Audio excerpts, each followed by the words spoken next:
मुझे भी इस अवसर, इस पावन बेला पर आपके बीच में दो शब्द कहने का मौका मिला। हमारा देश था वो 15 अगस्त 1947 को आज़ाद तो हो गया था, लेकिन हमारे अपने देश के अंदर कानून नहीं थे, नियम नहीं थे। आखिर हमें ये गणतंत्र दिवस की जरूरत क्यों पड़ी? क्यों? हमें देश तो आज़ाद हो गया था हमारा, फिर हमें ऐसी क्या आवश्यकता पड़ी कि हमें अपना गणतंत्र दिवस मनाना पड़ा?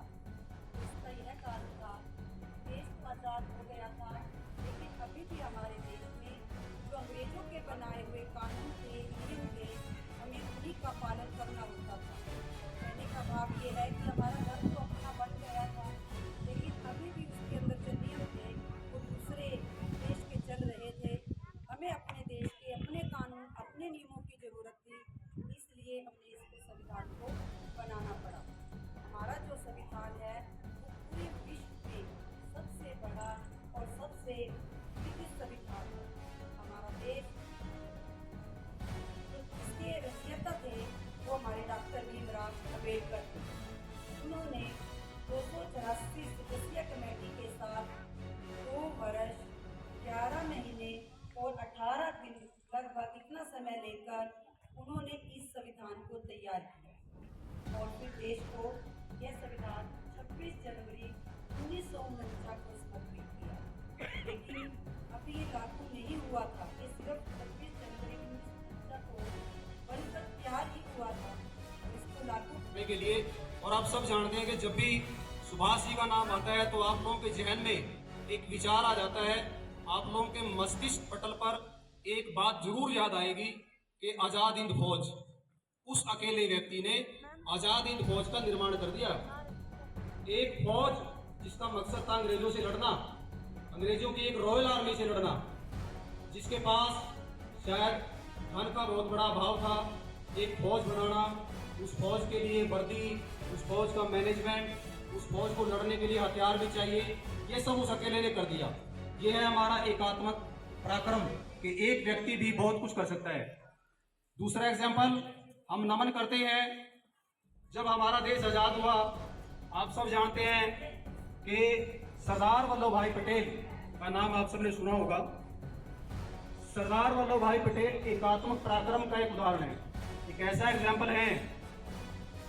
जब हमारा देश आजाद हुआ और वो इस देश के गृह मंत्री बने, उस वक्त अंग्रेजों ने क्या किया कि जाते जाते एक शगुफा छोड़ गए हमारे बीच में, 2 राष्ट्रों का सिद्धांत,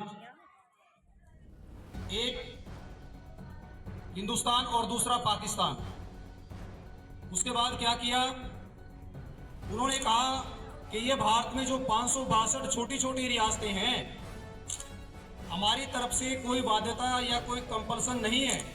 छोटी छोटी रियासतें थी, जैसे हमारी लाडवा की एक रियासत थी, कैथल की एक रियासत थी, मेवात एक रियासत थी, पटियाला एक रियासत थी। ये छोटी छोटी रियासतें थी और ये राजा नहीं चाहते थे, कहीं ना कहीं के मन में था कि अगर ये देश आजाद हो जाता है तो हमारी जो ताकत है, हमारा जो राजतंत्र है, उस व्यक्ति ने इन सबको किसी भी तरीके से साम दाम दंड भेद, चाहे कोई भी उसने पॉलिसी अपनाई, इस देश को, इस टुकड़ों में विभाजित देश को, इस खंड खंड देश को एक अखंड भारत का रूप प्रदान करने का अगर श्रेय किसी को जाता है तो सरदार वल्लभ भाई पटेल है। आज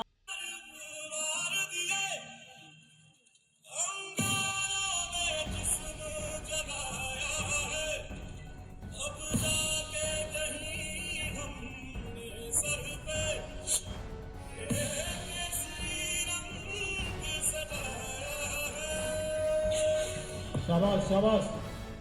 मेरी ज़मीं अफ़सोस नहीं जो तेरे लिए सादर से महफूज रहे तेरी याद सदा चाहे जान मेरी ये रहे न रहे।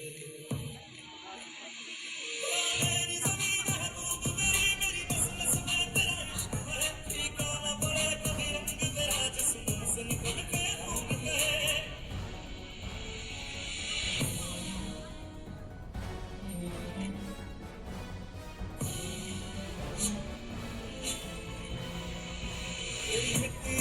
शाबाश शाबाश शाबाश। मैं खिल जाऊं इतनी सी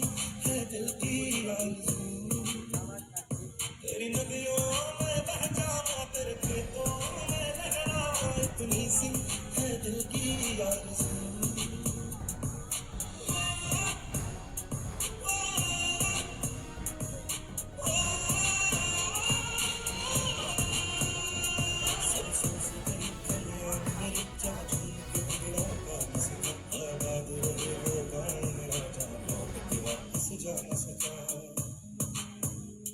ओ बदलावे बदलावे तेरा मेरा प्यार निराला था कुर्बान हुआ तेरी किस्मत पे मैं कितना नसीबों वाला था